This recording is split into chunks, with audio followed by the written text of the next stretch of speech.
hoje, mais do que nunca, devido à mídia, devido às mídias sociais, à televisão, à internet e todos os meios de comunicação que levam informações tão rapidamente, diante do que temos visto no Brasil e no mundo, das situações de dificuldades, de guerras, das situações de corrupção e de tantas outras notícias que vemos a todo momento. Nunca foi tão oportuno de falar sobre uma nova vida com Cristo, uma nova vida em Cristo. E para isso eu gostaria de usar o texto que está na Epístola de Paulo aos Efésios, no capítulo 2. Porque quando nós falamos sobre a vida com Cristo, nós, às vezes, podemos nos enganar, pensando que é uma vida fácil, uma vida tranquila, uma vida sem lutas e com tudo que nós queremos na nossa vida, dinheiro, riqueza, prazeres. Mas a vida com Cristo são renúncias. A vida com Cristo é você se negar a si mesmo. É você ter ciência que você já não vive mais, que eu não vivo mais, mas Cristo vive em mim. É nós entendermos que o nosso corpo passou a ser morada do Espírito Santo. A nossa vida, nosso corpo, nosso eu passa a ser templo do Espírito Santo. E na carta de Paulo aos Efésios nós podemos ver muito bem isso. Se você tiver tempo e tem, leia a carta, leia os seus capítulos, desde o capítulo 1, e você vai ver o que Paulo, naquela época, 2000 anos atrás, orientava os crentes que já tinham uma dificuldade. Nos nossos dias atuais, nós vemos tantas notícias nos meios de comunicação. Fulano de tal serve a Cristo, é cristão, e tantas coisas erradas faz. Situações que a Bíblia mesmo condena, mas se escondem através do Evangelho, se escondem atrás de Cristo para ter os seus desejos executados. Ou atrás dessa comunidade evangélica, que no Brasil são milhões e milhões, e nós realmente apoiamos aqueles que professam a nossa fé. E nós desejamos que aqueles que professam a nossa fé estejam em lugares de destaque, mas queremos mais do que isso, queremos que essas mesmas pessoas glorifiquem e exaltem Jesus Cristo nas posições que elas foram colocadas, nas posições que nós, às vezes, votando, colocamos essas pessoas. E nós não vemos muitas vezes isso. É lamentável que, por causa do poder, do dinheiro, da cobiça, as pessoas se desviem e se esqueçam de Jesus Cristo. Esse Cristo que morreu na cruz do Calvário, que derramou o seu sangue ali, que através da morte dele, ele se doou para que nós pudéssemos ser salvos. É lamentável vermos pessoas professando a fé em Cristo, indo às igrejas e se prostituindo, se vendendo, se na sua obscuridade, no seu oculto, praticando coisas imorais, se vendendo aos prazeres do mundo. E Paulo, na carta aos Efésios, fala um pouco sobre isso. No versículo 1 do capítulo 2, começa assim: vocês estavam mortos em suas transgressões e pecados, nos quais costumavam viver, quando seguiam a presente ordem deste mundo, e o príncipe do poder do ar, o Espírito que agora está atuando nos que vivem na desobediência. Se você já começar a analisar esse versículo 1 e 2 dessa epístola, vocês que estavam mortos em suas transgressões, nós que antes de aceitarmos a Cristo, estávamos mortos porque não tínhamos nascido de novo, não tínhamos aceitado a Jesus, não tínhamos reconhecido que o sacrifício dele na cruz do Calvário foi para nos salvar, e aceitamos e declaramos ele como nosso Senhor e nosso Salvador. Antes de aceitarmos a esse Deus tão maravilhoso, nós andávamos, como diz aqui, nos prazeres, nos costumes do mundo, fazendo, ou seja, fazendo o que era normal a todos.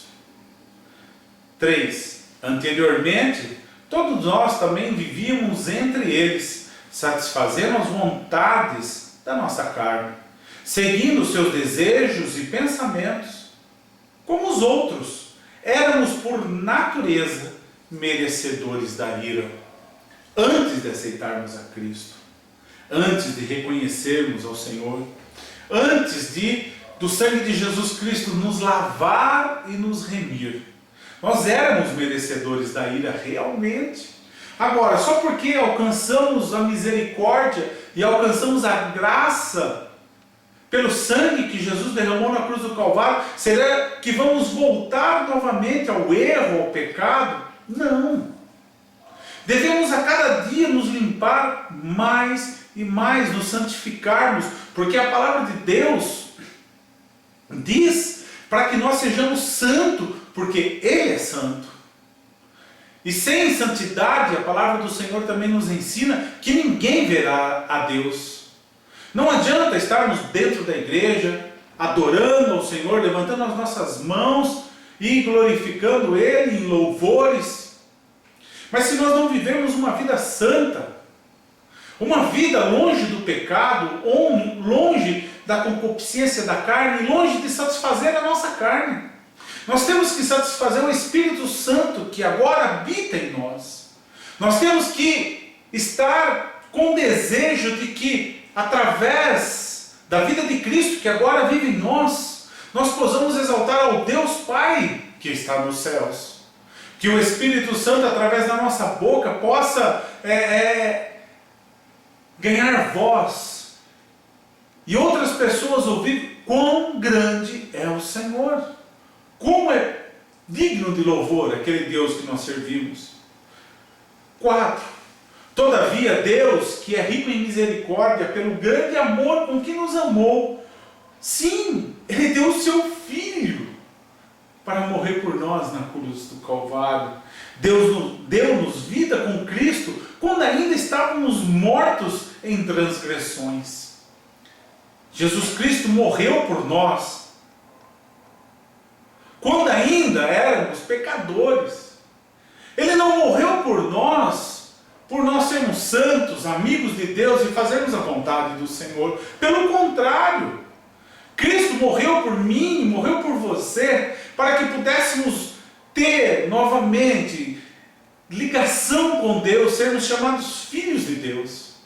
Porque nós estávamos tão distanciados da graça do Senhor e tão longe da vontade do Deus vivo, que Jesus Cristo teve que vir ao mundo e morrer para pagar o preço, o penhor e nos remir novamente para Deus.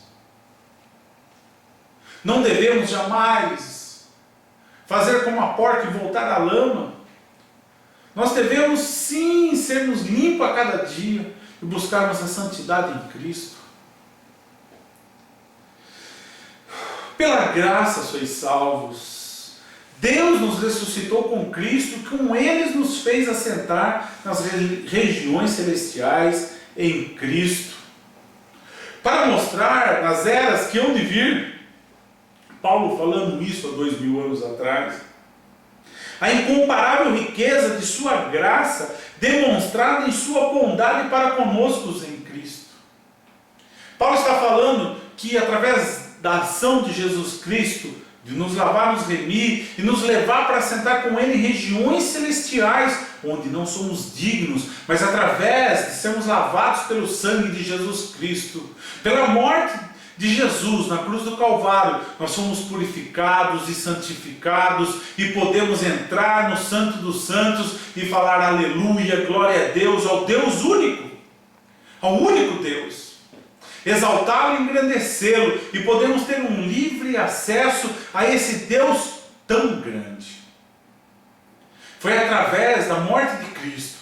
E Paulo fala que nos anos, nos séculos a seguir, isto seria manifesto. A bondade de Deus, como Ele nos amou antes de amarmos a Ele. Como Ele se entregou por mim e por você. Oh Jesus! Pois vocês são salvos pela graça, por meio da fé. Isto não vem de vocês, é dom de Deus, não por obras, para que ninguém se glorie. Porque somos criação de Deus, realizada com Cristo, para fazermos boas obras, as quais Deus preparou antes para nós a praticarmos. Eu e você, depois de salvos, depois de remidos, depois de lavados, depois de santificados, as boas obras se manifestam em nossas vidas. Porque nós começamos a olhar com o olhar de Deus, com o amor de Deus para as situações. Quando nós vemos situações difíceis, situações delicadas, nós vamos orar pelas pessoas. Nós vamos ajudar porque temos compaixão em nosso interior. Cristo em nós nos faz uma nova criatura, nascida de novo. Uma criatura que começa a enxergar as situações do lado espiritual. E Deus começa a manifestar no nosso entendimento, na nossa mente e no nosso ser a glória dele. As obras são naturais, são consequências de um crente salvo, remido e santificado. Porque nós amamos ao nosso próximo como a nós mesmos. É o mandamento de Jesus. É impossível nós amarmos o nosso próximo como a nós mesmos e não praticarmos boas obras. Nós não praticamos as boas obras para sermos salvos, mas praticamos as boas obras por sermos salvos. As boas obras se manifestam em nós porque somos nascidos de novo em Cristo. E nós obedecemos a palavra do Senhor naturalmente porque o amor de Deus se manifesta em nós. E, consequentemente, nós amamos o nosso próximo. Quando vemos situações em que as pessoas próximas de nós estão passando por problemas, dificuldades, o nosso anseio é em ajudar. A misericórdia de Deus se manifesta em mim e em você. Agora, nós devemos viver uma vida santa. Devemos nos entregar a Cristo, devemos andar com Cristo, sermos de Cristo, declararmos Cristo, tudo, como o Salmo 103 diz, tudo que há em nossa vida tem que bendizer ao Senhor. Todas as coisas tem que bendizer ao Senhor. Ó minha alma, bendiga o Senhor, tudo que é em mim bendiga o teu santo nome.